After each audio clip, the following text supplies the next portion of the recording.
5.7, the first part is graphing the square root and the cube root.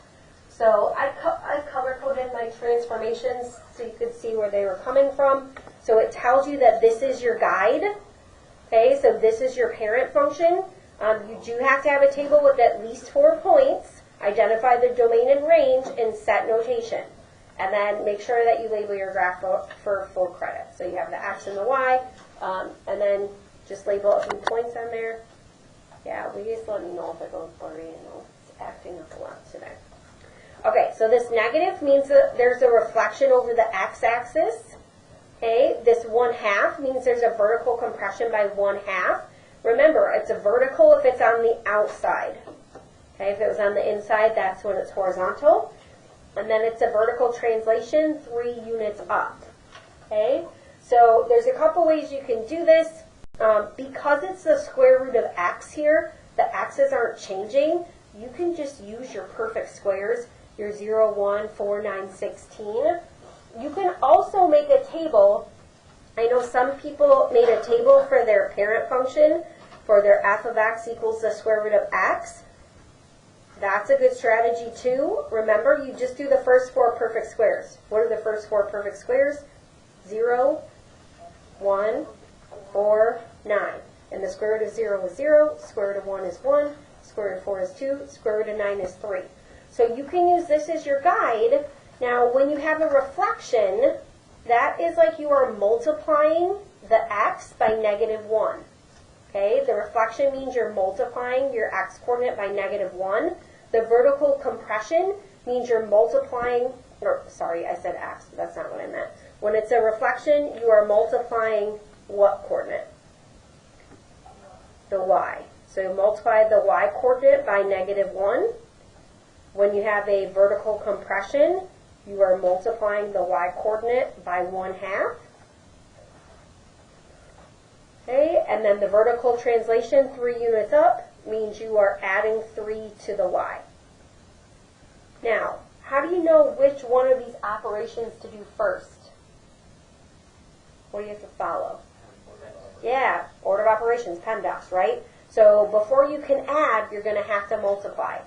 So if you're multiplying by -1 and 1/2, it's just like you're multiplying by -1/2. Does that make sense? So 0 times -1/2 is 0. 0 plus 3 is 3. What's 1 times -1/2? -1/2 plus 3 would be 2.5. Okay? This would be -1, -1 plus 3, and then you keep going. Okay? So you multiply by -1/2, add your 3. Okay? If the x's don't change, you can also plug these in, like you can see I did over here. You can plug those in. But now, instead of going up from left to right, it's going down. Why? What transformation caused that?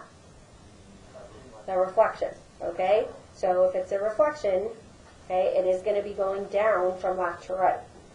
The domain, you can always find that by taking the radicand and setting it greater than or equal to 0. Okay, so in this case, the only thing under the radical is x. So x is greater than or equal to 0, and we just write that and set builder notation. All values of x such that x is greater than or equal to 0. Now for the range, remember the strategy I taught you is think about the lowest y value and the highest y value.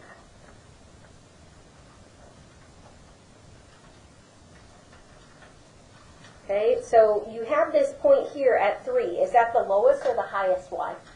Highest. Everything else is below that. So we'd say the lowest y value is -infinity. So we have to flip this sign around. All the points, bless you, are at 3 or below, so its y is less than or equal to 3. If there wasn't a reflection, okay, then it would be the greater than. Okay?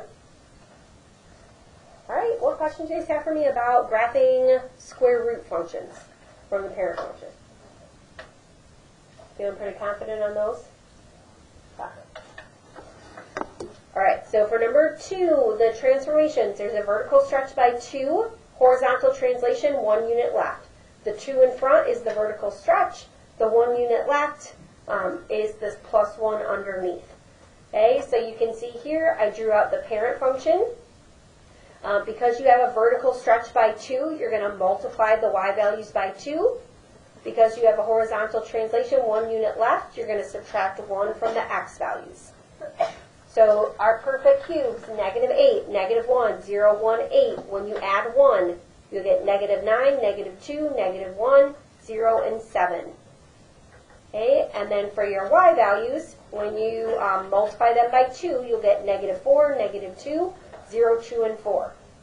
Remember when you plot the points, you're going to curve this one up. This one is curved down. Make sure it passes through them. And then the awesome thing about cube roots is there's no restrictions. So your domain is all values of x, such that x is an element in the real number set. Same things for the range, except it's y. Y is an element in the set of real numbers. Okay. How are we feeling about graphing? Scale 1 to 5. 5 being you feeling great, 0 being you don't know how to graph. Okay. You guys seem really confident.